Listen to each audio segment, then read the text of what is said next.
진실을 담은 다큐멘터리를 오늘 25일 크리스마스에 공개한다고 예고해서 큰 주목을 받고 있습니다. 이 자로는 지난 2012년에 국가정보원의 대선 개입 혐의를 입증하는 결정적인 증거를 찾아냈던 그런 분입니다. 그래서 많은 사람들이 이번 다큐멘터리에 상당한 기대와 관심을 보이고 있는 그런 상황인데요. 전망대 이 시간에는 세월호에 대한 진실을 담았다는 다큐 세월 X를 제작한 자로 씨를 직접 만나보겠습니다. 신변 보호를 위해서 이번 인터뷰는 음성 변조로 진행이 되고 또 필명인 자로로 호칭한다는 점을 미리 알려드리겠습니다. 자로 씨 안녕하세요. 네, 안녕하세요. 네, 이 세월호는 물속에 잠겨 있는 게 아니라 사람들 편견 속에 잠겨 있다. SNS에 직접 올리셨던 글인데요. 우리가 그동안 어떤 편견에 세월호를 담아뒀었는지 궁금합니다. 네, 그러니까 사람들은 이 세월호 사건이 끝났다고 생각하는 사람들도 많고요. 더 이상 조사할 것이 없다고 생각하는 사람들도 많습니다. 하지만 이번 다큐를 만들면서 보니까 세월호 사고는 아직 제대로 된 진상조사조차 시작하지 못했다는 것을 절실하게 깨닫게 됐습니다. 그리고 사람들이 너무 진영 논리 그리고 정치 논리에 빠진 나머지 정말 진실의 본질을 보지 못했던 것 같습니다. 그래서 저는 이번 다큐를 통해서 그 사람들의 편견을 깨보고 싶습니다. 근데 누구의 편이 아니라 오직 진실의 편에 서서 이거는 진실입니다. 이거는 진실이 아닙니다 하고 그렇게 다른 진실에 대해서 한번 말을 해보고 싶습니다. 자, 세월호의 진실을 밝히는 작업에 집중하겠다 이런 이제 의사를 밝히시고 지난해 초부터인가요? 온라인 활동을 아예 안 하셨어요. 그 결과가 이제 나온 건가요? 네, 어느 정도 이제 결과가 나왔다고 보시면 될 것 같고요. 그리고 이 다큐를 시작으로 또 다른 시작이 시작된다고 보고 있습니다. 그리고 이 다큐를 통해서 지금 통화하신 기자님들이나 PD님들이나 정치인들이나 언론인들이 해야 될 몫이 또 추가로 따라붙는다고 생각을 하고 있고요. 그런 의미에서 이 다큐는 끝이 아니라 또 다른 하나의 시작이라고 생각합니다. 네. 자, 진영 논리를 벗어나서 진실을 말하고 싶었다. 또 끝이 아니라 시작이다. 이런 말씀하셨는데 저희가 느끼기에는 이게 단순히 이제 감성적으로 하시는 말씀이 아니고 말 그대로 뭔가 새로운 수사, 조사가 필요하다는 얘기. 지금까지와는 완전히 다른 얘기가 새로 나온다. 이런 말씀 같은데요. 지금까지와 다른 얘기도 있겠고요. 같은 얘기도 있겠고요. 이미 알려졌지만 사람들이 잘못 알고 있었던 것도 있겠고요. 이미 드러났지만은 사람들이 그 중요성을 전혀 인식하지 못했던 것들도 있습니다. 그러한 것들이 무엇인지에 대해서 그냥 말하는 것이 아니라 철저하게 하나부터 끝까지 과학적인 팩트를 가지고 얘기를 하려고 합니다. 과학적인 팩트요. 예. 25일 공개하신다고 했는데 시간이 대략 몇 시쯤입니까? 시간은 제가 비밀로 하고 있습니다. 알려드릴 수가 없습니다. 시간은 공개하실 수 없는 이유가 따로 있나요? 아직까지는 시간을 딱히 확정하지도 않았고요. 그리고 지인분들이나 또 유가족분들이나 이거를 어느 시간에 알리면 가장 효과적일지에 대해서 조금 더 논의가 필요한 상태입니다. 그렇군요. 어디에 공개하실지도 아직 안 정하셨나요? 공개하는 곳은 유튜브에다 공개를 할 예정입니다. 네, 유튜브를 통해서요. 그러니까 어느 시간에 이렇게 올리겠다 그러면은 너무 사람들이 이런저런 추측을 하게 되니까 굉장히 쉽고요. 네. 그리고 그러다 보면은 잘못된 편견이나 그리고 또 고정관념 그리고 선입견 같은 것들이 작용하기 쉬울 것 같습니다. 그렇기 때문에 그냥 올라가는 시간에 올라간다고 그렇게만 말씀드릴게요. 네. 혹시 이게 이제 누군가의 사찰, 감시를 피하기 위해서 그렇게 하시는 건가요? 그런 거는 아닙니다. 그런 게 두렵고 정말 무섭다고 생각했다. 물론 이제 두려운 마음이 좀 들기는 하지만은요. 그런 거 두려웠다면은 이렇게 공개할 엄두조차 못 냈을 겁니다.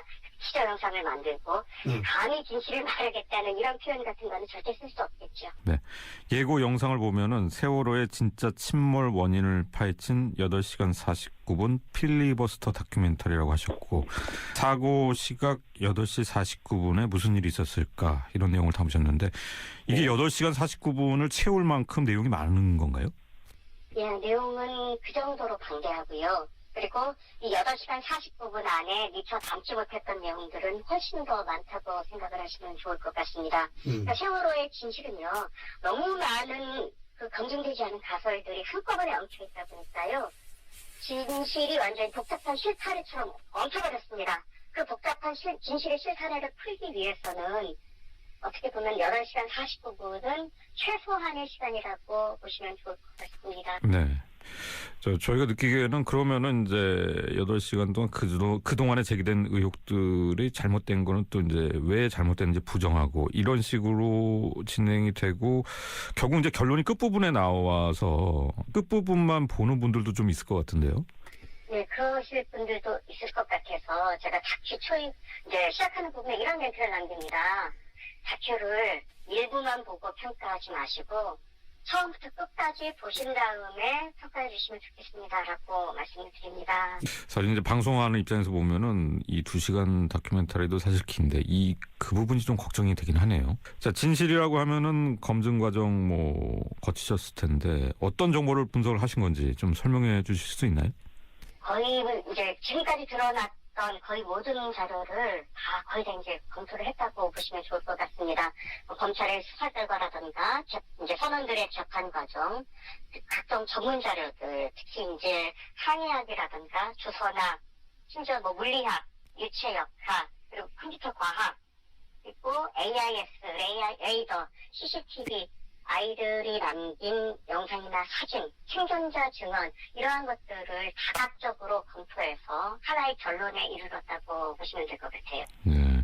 근데 항해학이나 조선학, 유체역학, 물리학 얘기하셨는데 이게 본인 혼자서 이게 분석이 가능하십니까? 이 부분에 대해서 제가 직접 분석한 부분도 있고요. 그리고 진짜 믿을 수 있는 전문가를 통해서 분석한 내용도 있습니다. 알겠습니다. 자, 많은 정보들일 텐데 어떻게 입수를 하신 건가요? 이 자료들은 사실 이제 일반인들이 쉽게 접할 수 있는 부분 그런 자료도 물론 있습니다만은 일반인들이 쉽게 접하기 힘든 내용들도 사실 굉장히 많이 포함이 되어 있습니다. 저 같은 경우에는 세월호 유가족분 중에 한 분과 어떤 좀 인연이 돼가지고요. 그분을 통해서 일반인들이 좀 접하기 힘든 자료들을 좀 접할 수 있었고요. 그거를 통해서 세월호 참사의 진실을 추적할 수가 있었습니다. 이제 과거에 올리신 걸 보면은 잠수함 충돌설에 대해서는 아닌 것으로 그렇게 올리셨어요? 모든 것은 다큐를 통해서 좀 확인을 해주시면 좋겠습니다. 처음에 제가 티저 영상을 만들어 올릴 때는 제가 사실 다큐 만들어 놓고 애써 만들었는데 1년 동안 이렇게 고생해서 만들었는데 아무도 안 보면 어쩔까 그 걱정이 정말 많이 들었어요. 그래서 티저 영상을 만들어서 공개를 했는데 이건 제가 상상을 뛰어넘을 정도로 많은 관심을 갖게 되다 보니까요. 정말 무성한 그 근거 없는 낭설들이 또 여기에서 또 많이 발생을 하더라고요. 전혀 사실이 아닌 내용들, 왜곡된 내용들, 심지어 제가 인터뷰에 응한 내용들조차도 제 진짜 마음이 제대로 전달되지 못하고 왜곡되거나 확장되고 과장된 내용들이 참 많아 보입니다. 더 이상 제가 어떤 특정한 단서를 던지게 되면은 오히려 그런 의혹이 확산될 것 같고요. 모든 것은 다큐를 통해서 직접 확인하시면 좋겠습니다. 지금 국민들의 관심은 사실 이제 국정조사와 특검 수사에서도 그렇지만은 대통령의 세월호 참사 당일 행적 7시간에 많이 쏠려 있어요. 이번에 제작하신 다큐는 이제 세월호의 침몰 원인인데 이것이 결국 이제 대통령의 7시간과 관련이 있습니까?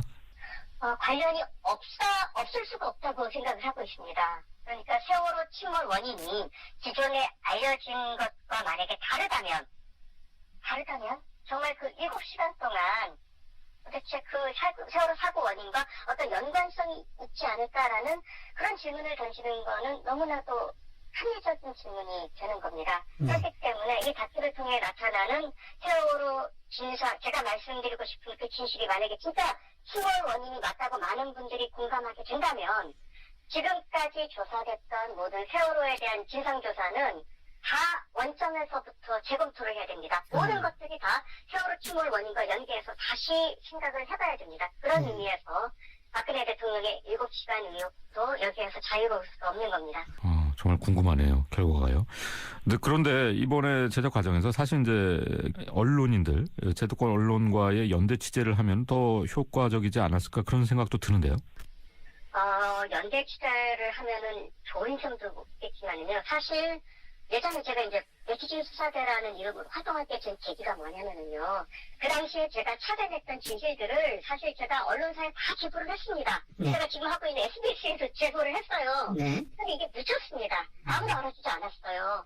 아무도 알아주지 않았고 보도되지 않았고 묻혔고 그래서 제가 직접 올려버린 겁니다. 네, 그래서 그런 활동들을 이제 계속 하다 보니까 저에 대해서 조금씩 이렇게 알려지기 시작했고요. 그래도 저는 지금까지 네티즌 수사대 단어라는 이름으로 활동을 하면서 언제나 팩트와 사실에 근거해서만 얘기를 했고요. 그랬기 때문에 제가 뭐 법적으로 휘말리거나 그랬던 일이 한 번도 없었습니다. 왜냐면은 오직 팩트만을 그동안 말해왔었기 때문에 아마 그래서 지금 저에게 정말 과분할 정도로 많은 관심이 쏟아지는 이유가 제가 그동안 그런 방식으로 움직여왔기 때문에 그런 어떻게 보면은 지금 계신 네티즌 분들과의 신뢰가 어느 정도 형성되어 있기 때문에 이런 관심을 갖게 되는 게 아닌가. 그리고 왜 세월호 선체가 이렇게 이행되지 않고 계속 차일피일 미루고 선체는 훼손되는지에 대해서 정말 같이 고민해보고 싶고 정말 제대로 된 진상규명을 지금부터 제대로 시작해보고 싶습니다. 유가족분들 정말 힘내시면 좋겠어요.